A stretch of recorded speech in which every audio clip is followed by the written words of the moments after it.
Hi everyone, I'm Shannon from Siblings Australia, and I'm joined today with Brian Trapp, who is the Director of Disability Studies at the University of Oregon and also teaches creative writing there, and is the editor of the Northwest Review and author of Range of Motion, a book that has been published in the last few months by the University of Chicago Press. Thank you for joining us today, Brian. Thank you. It's a pleasure. Brian, do you just want to give us a really short synopsis of Range of Motion to begin the conversation?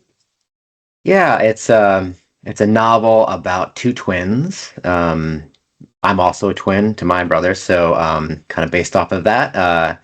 And I would say it's about the secret language of siblings and the resilience of special needs families. That's my tagline I've been going with. And it starts at a camp for people with disabilities. My brother went there for many, many years. It's called Camp Cheerful. The actual camp we went to was called Camp Cheerful.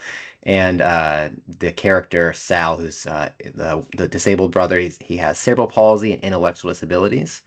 And they're at the camp, and Sal escapes from the camp in his power chair from a camp luau onto a highway, and his brother has to figure out why. And then it goes back in time and kind of follows them as they're growing up until they reach the camp again when they're 18. And Michael sort of thinks that he can understand Sal in a way that nobody else can, to the point where he can hear what Sal's saying, and then it gets harder and harder for him to understand as he gets older. And it's sort of, I think, a coming-of-age story for Michael, the normal brother, but also for Sal, his disabled brother. Yeah, beautiful. Thank you for that. I loved this book, Brian. I did love it, and I have to say that when I was reading it, having already met you online, I had moments of Brian and Michael becoming interchangeable in my mind, and having to remind myself that this isn't a memoir. This is a fictionalized account of your story. But the same with Danny and Sal. I, in my mind, felt like I knew your brother, and then had to keep reminding myself that no, the version of your brother I was reading wasn't Sal. But how much of this story is your story? Yeah, my mom has a highlighter, and she's highlighting all the true parts in the book. I think there would be a lot of yellow. I would say like 65 to 70%. It's based on a lot of emotional truth and also memories, but I kind of use that as a trampoline to jump into fiction and heighten things and have things happen that didn't really happen, because I think it also gets at a dramatic truth. So my twin brother could say 12 words, and Sal can say 8. I had two other siblings that did not appear in the book. They're older. In the afterword, I noted sorry about the disappearance of you through this book. Yeah, I think that maybe they wouldn't have wanted to that, but my mom was a stay-at-home mom, and my father is a neuroscientist, and when they read those sections, because it has parent sections as well, I'm talking about a lot of their experiences, but they don't feel like it's them exactly. I'm kind of imagining into the things that maybe they've experienced, and the characters have kind of mutated. And so with Michael, I think Michael and Sal are kind of doppelgangers of me and my brother.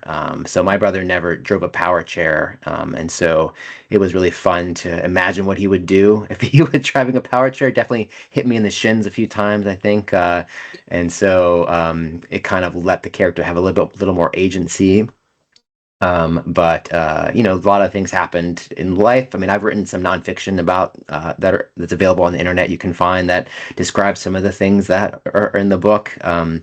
But I think my brother had a care crisis when we were in our 20s, where my mom he got a feeding tube, and my mom couldn't take care of him anymore because the state didn't provide enough support, and she was kind of on her own. with my father. And so that's the care crisis that happened in the novel is very similar to the care crisis that happened in real life. And so yeah, some of the more dramatic things definitely happened. And one of my campers actually escaped from the camp in his power chair.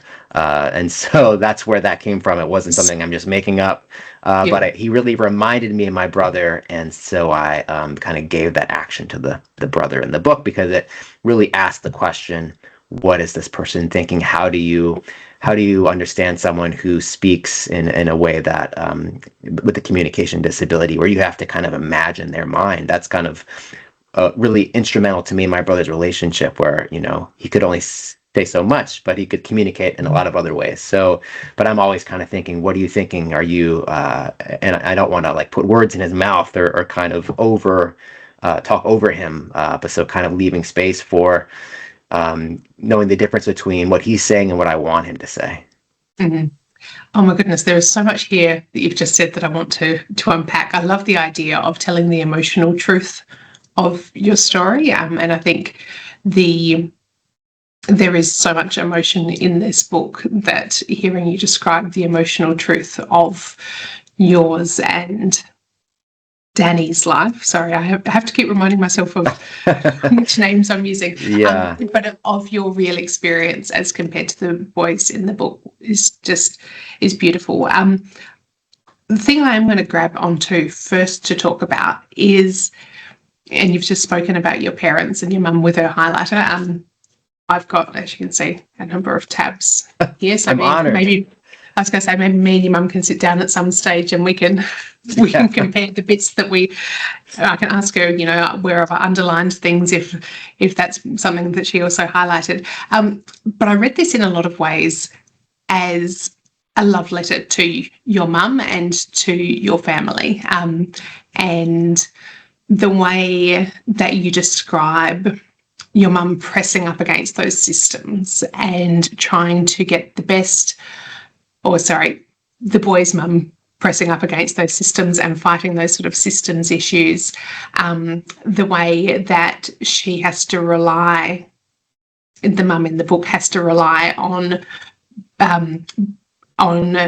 Michael at times in ways that she's perhaps not completely comfortable with, but also the way that she is very conscious of the fact that there is so much complexity in your lives, because she is trying to make sure that Sal has the best outcomes, that he is able to go to school, that he is able to experience sort of very much in quotation marks, but regular experiences through his childhood, while also maintaining that relationship with Michael and trying to carve out space for him.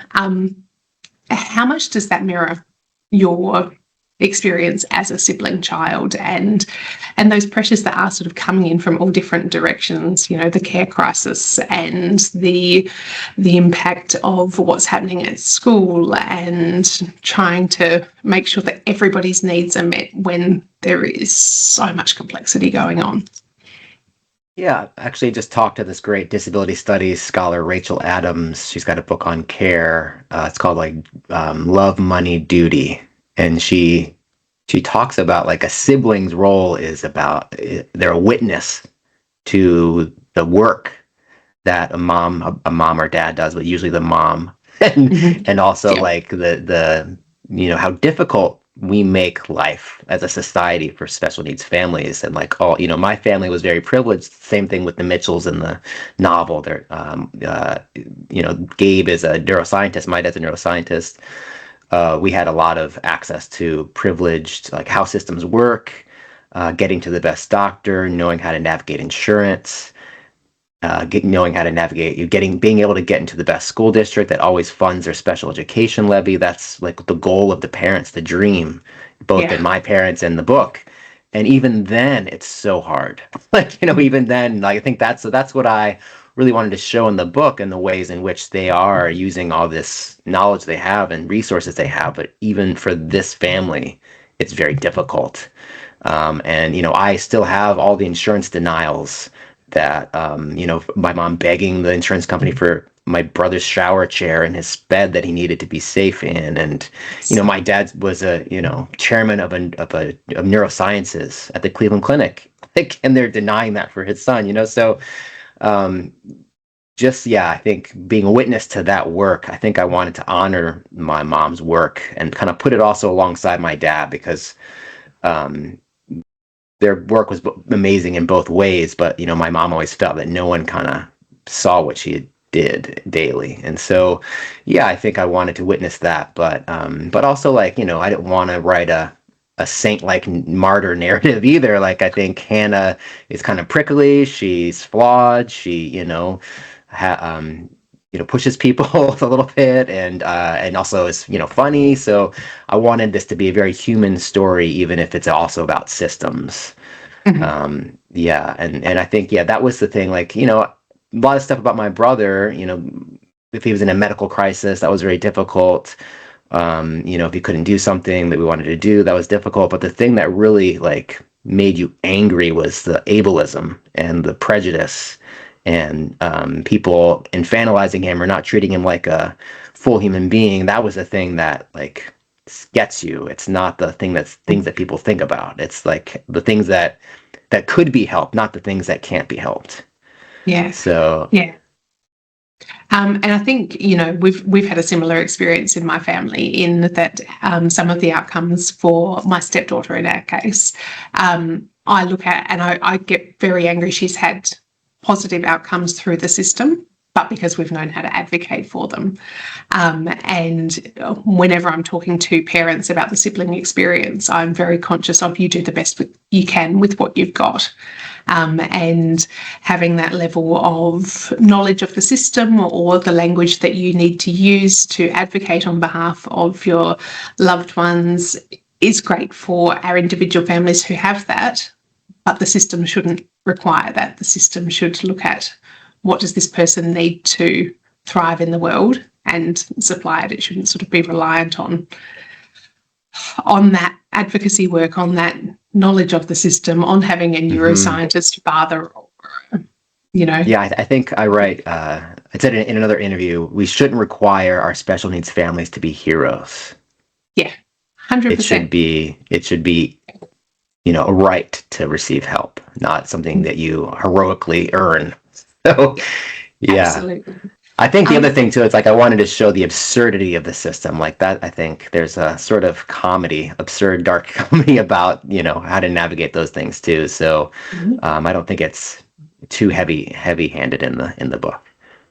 No, not at all. And there were points where I had a wry smile, thinking, oh God, yep, been there, done that. Yeah. One of the things that I really loved about your depiction of particularly Michael in this book, and particularly in the school settings, when you're talking about him sort of building friendships and how he's interacting with his peers and what have you, is those dual truths that I think as adults we just accept are inherent in our nature, but as a child they can be really hard to understand that, I can be a bit embarrassed about the fact that everybody's looking at my brother, but I can still love him fiercely. And if anyone looks at him funny, I will want to throttle them. And, there's so many points of that during the book. And there were so many things, and a number of my tags here on the book actually relate to these points. That when I think about the young siblings that we work with here at Siblings Australia, and they talk about, they come into groups and they're feeling quite embarrassed or ashamed about the fact that they do have these moments of thinking, I wish people weren't looking at us, I wish we weren't different. But then they sort of, that guilt then spirals from there about, am I feeling horrible about my brother or what have you?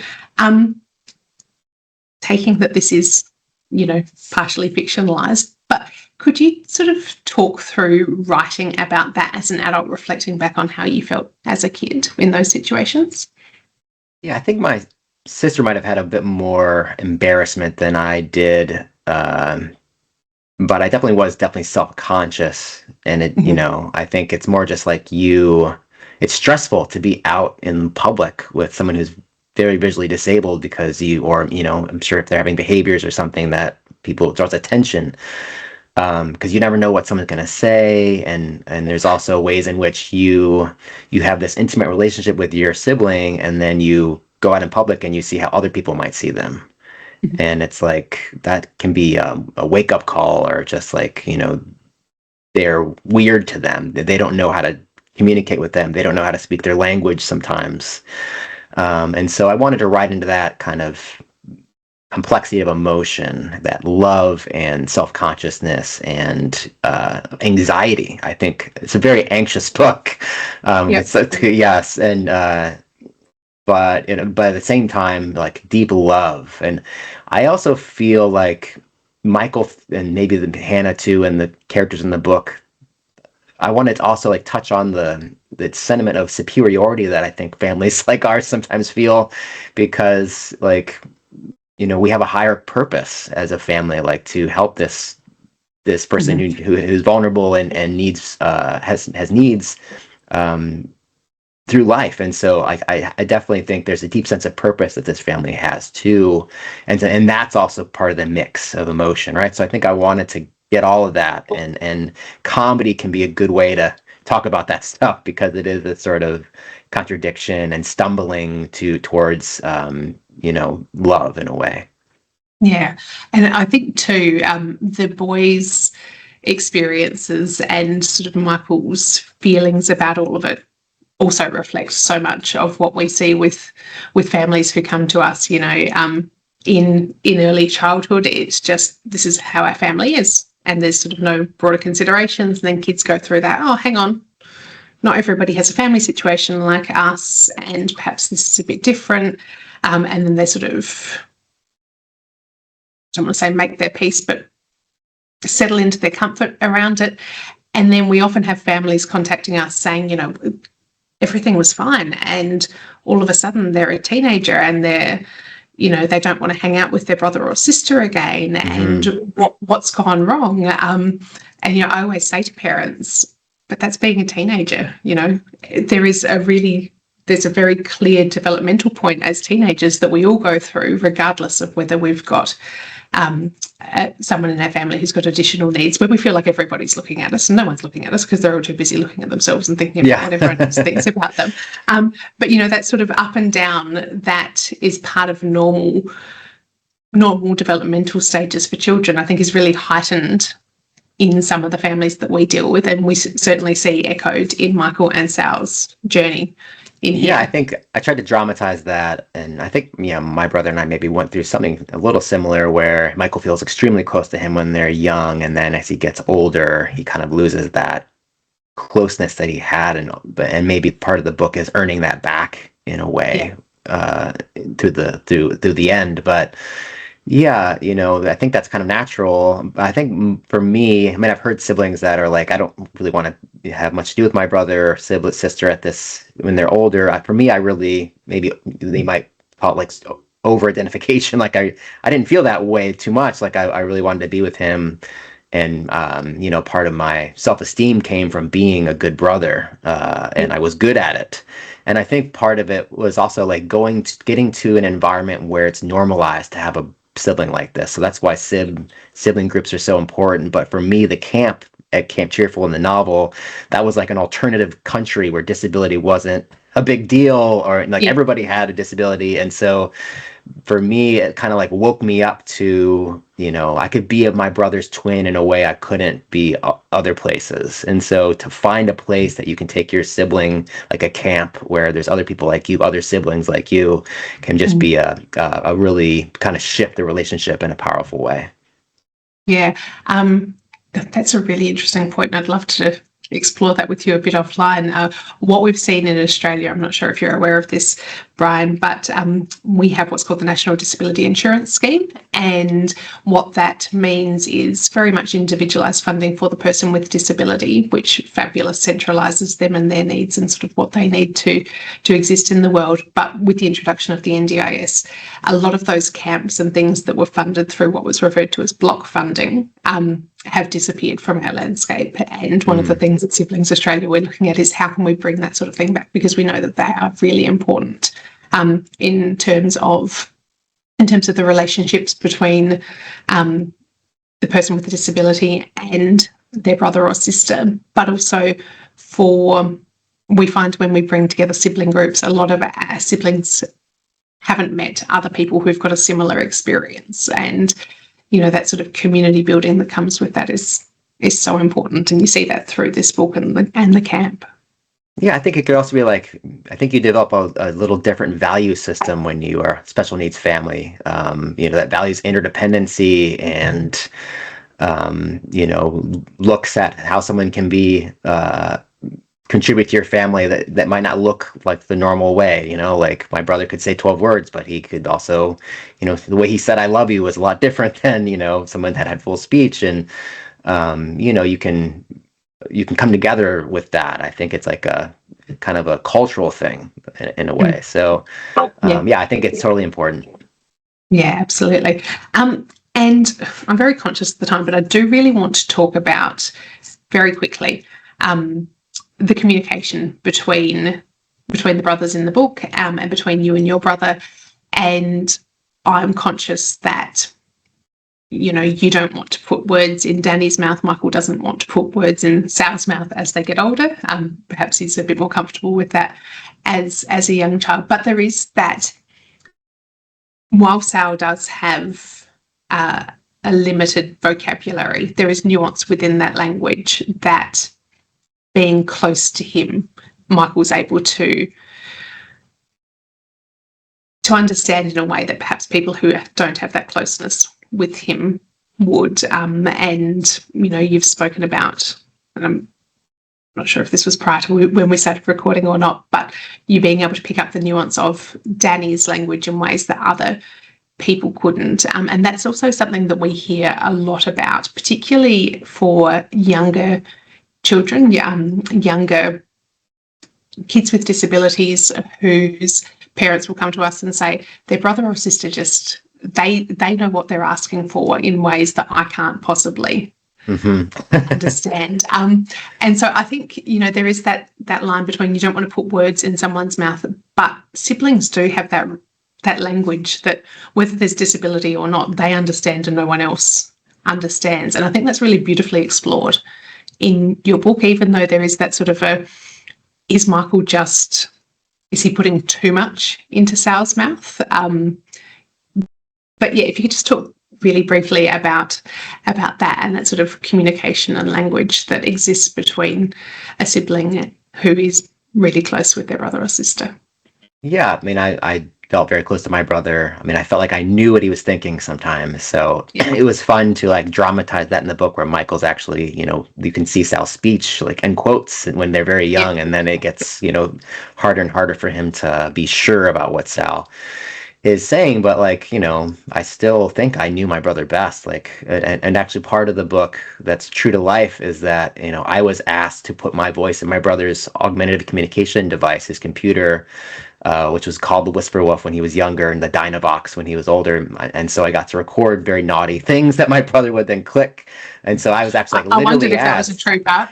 Yeah, we never went to like a choir concert. I never like had a knife or whatever that I invented to kind of dramatize that. But it was like, a little uncomfortable, where I was like, is this really what my brother wants to say? And he only had my options, like he could click or not, and so I wanted to kind of dramatize the beauty and closeness that siblings can feel, where they do have this like secret language, but then also that ethical question of like, well, what's the power dynamic here? Yeah. And but I think that Sal inevitably needs, and my brother inevitably needs, someone to talk for them or be an advocate for them, because they can only communicate so much. So you need to enter, like, imagine what they're saying and give them as much agency in their lives as you can.